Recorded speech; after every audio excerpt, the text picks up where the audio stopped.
নমস্কার বন্ধুরা, আজকে কিন্তু একটা অন্য ধরনের ভিডিও দেখাতে চলেছি।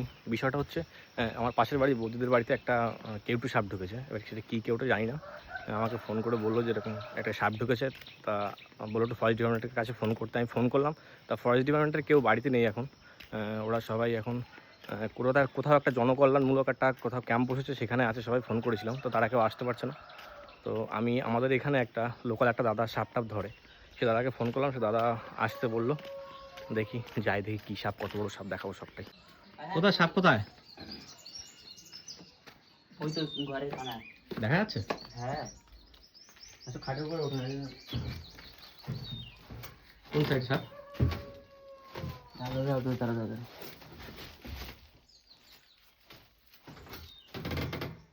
দেখা যাচ্ছে? ছোটটা যায়নি তো?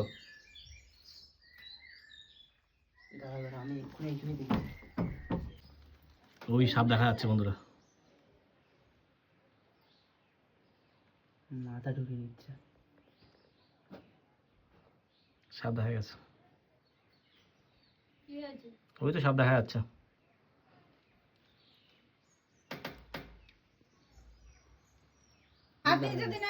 আসো আসো, তোমার জন্য অপেক্ষা করছিলাম। কদিন আগে এসে গেল মনে নেই। ক্যাসেটটাই না, ওই ক্যাসেটটাই না, ও যেমন জায়গা ক্যাসেট না, ছোট ছোট কিন্তু ভাঁজ হয়েছে, ক্যাসেটটাই লাগবে। লাইটটা কোন দিকে? লাইটটা দাও বৌদি। ওই কোনায় কোন কোণে? ওই শোকেসের ওই কর্নারে। একদম টানি ওই যে মুখ ধরে ওই কোনায় ওই যে ওই ঢুকে যাচ্ছে ছুটি করে, ওই ঢুকে গেল। দেখি নিচে দেখি লাইট দেখো। এই এটা বাইরে বাইরে বার করো না, এটা বাইরে বার করো। হ্যাঁ ঠিক আছে দেখা যাচ্ছে, দেখা যাচ্ছে। বেরিয়েছে? এই তো বাইরে বেরোলে, বাইরে বেরিয়েছে। সরে যাও, সরে যাও, সরে যাও, সরে যাও।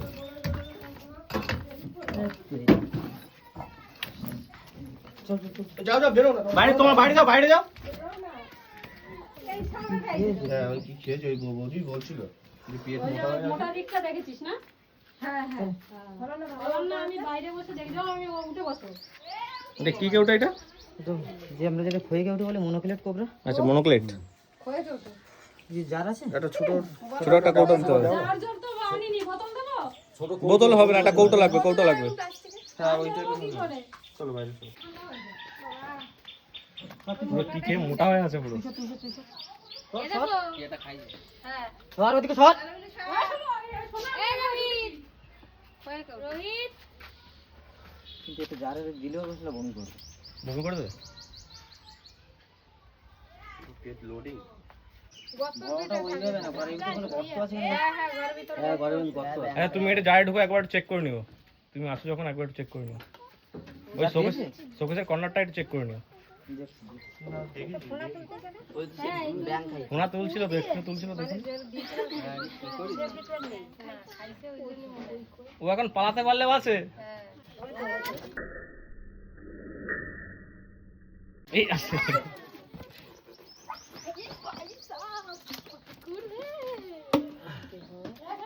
হুম, হ্যাঁ দেখে নিচ্ছি, দেখে নিচ্ছি।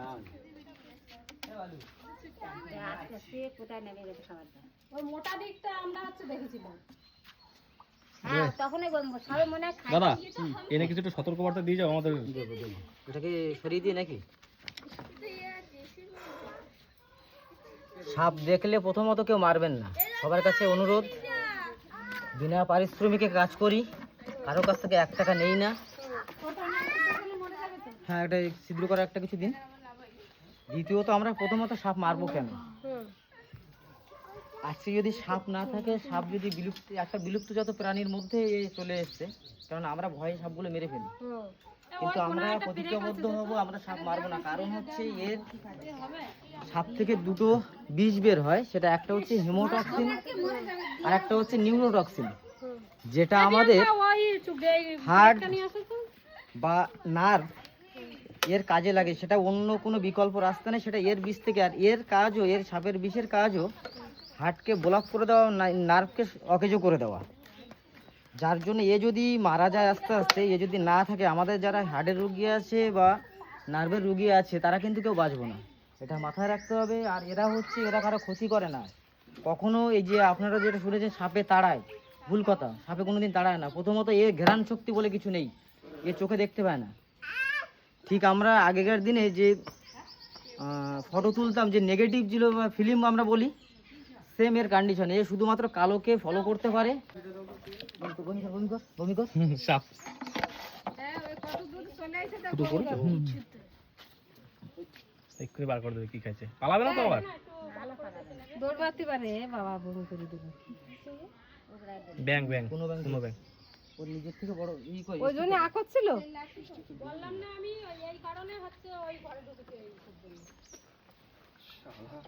নিজের থেকে বড়টা খাই। আজকে বলুন তো, আজকে আমরা সবাই মোটামুটি কম বেশি চাষবাস করি তো, আমরা গ্রামের মানুষ। আজকে যদি সাপ না থাকে, ইঁদুরের উপর দিয়ে এত বাড়বে যে আমাদের ফসল কারো বাড়িতে ফসল বাড়ি আসবে না। আজকে বলুন তো, আজকে যে কটা সাপ দেখা যায় তার থেকে কিছু বছর যদি আমরা পিছিয়ে যাই, এর থেকে অনেক বেশি সাপ দেখা যেত।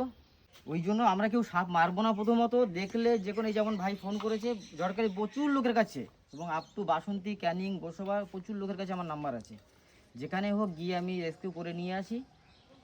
আর এর যে বারবার একটা কথা, একে যদি কামড়ায় কেউ ভয় পাবেন না।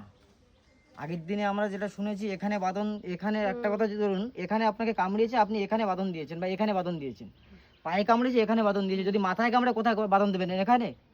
সেটা পসিবল নয়। কোথাও কোনো বাঁধন দেওয়া যাবে না। কোনো ওঝা বদ্যি বা যারা এই গুণগান করে তাদের কাছে যাওয়া যাবে না। সোজা 100 মিনিটের মধ্যে আমাদের দেখতে হবে এখানে সরকারি হসপিটাল কোথায় আছে, যেটা এখন খুব অ্যালার্ট, বাসন্তী হসপিটাল। সবসময় ওরা প্রস্তুত আছে। আমারও মাঝে বাইট করেছিল, আমারও কালার সাপে কামড়িয়েছিল। আমি সেম পদ্ধতি, যত তাড়াতাড়ি আমরা যাব হসপিটালে। দ্বিতীয়ত, যদি আমরা সাপ চিনতে পারি তো ঠিক আছে, না চিনতে পারলেও কোনো সমস্যা নেই, ওরা বলে দেবে কী সাপে কামড়িয়েছে। ফলো করতে হবে সেই মানুষটার জন্য কম নড়াচড়া করে এবং ঘুমিয়ে না পড়ে। আপনি বাইকে যাচ্ছেন, যে গাড়ি আসবে, অ্যাম্বুলেন্স দরকার নেই, আপনি বাইকে বসান, একজন চালান, তাকে মাঝখানে বসে, পিছনে একজন, সে অটোমেটিক জন্য তার পিছিয়ে একটু চড় দেয়। কারণ হচ্ছে তাকে জ্ঞান থাকার জন্য। এর বিষ থেকে এরই বিষের ওষুধ তৈরি হয়। এ সহজে যে সাপে কামড়ালেই যে আপনি মারা যাবেন, সাপে কামড়ালেই বিষ দিয়েছে এমন ব্যাপার না। এরা সাধারণত 3 রকমভাবে কামড়ায়, যেটা আমরা সবাই জানি না। প্রথম যখন কামড়াতে যায় তখন মুখটা বন্ধ থাকে, যেটা আমরা বুঝতে পারি না, সেটাকে ওয়ান বাইট বলা হয় বা ফার্স্ট কামড় বলা হয়। সেকেন্ড হচ্ছে যেটা আপনাকে হয়তো কামড়ালো, কামড়িয়েছে, দাঁতও বসিয়েছে, বিষ দেয়নি। তৃতীয়বার ও যখন কামড়াবে তখন যখনও দেখবেন না আমাকে আত্মরক্ষার জন্য অ্যাকচুয়ালি কামড়ায়, যখন দেখছে আমি আর বাঁচতে পারছি না, আমাকে কামড়াতে হবে, বা ও তখন কামড়াতে বাধ্য হয়, তখনই ও বিষটা ছাড়ে।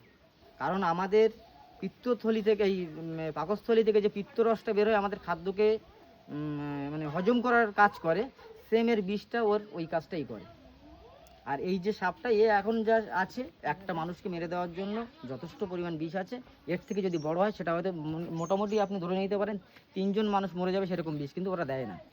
ছোট সাপগুলো কামড়ালে বেশি বিষ দেয়, তার কারণ হচ্ছে এরা বুঝতে পারে না কতটা পরিমাণ দিতে হবে, কতটা বাঁচিয়ে রাখতে আমাকে ভবিষ্যতে কাজে লাগবে, এদের সেই বোধটা নেই, যার জন্য এরা বেশি পরিমাণ দিয়ে দেয়। আর কেউ ভয় পাবেন না, তোমার নাম্বারটা একবার বলে দিও। সবাই সাবধানে থাকবেন। আমার হচ্ছে 9933371567 আরেকবার রিপিট করো। 9933371567। যে কোনো সময়, একদম আপনাদেরকে বলি 24 আওয়ার্স 7 ডেজ, যে কোনো সময় আমাকে ফোন করতে পারেন, দিন রাত সকাল ভাববেন না, যে কোনো সময় ফোন করবেন, আমি পৌঁছে যাবো। সবাই ভালো থাকবেন, সুস্থ থাকবেন।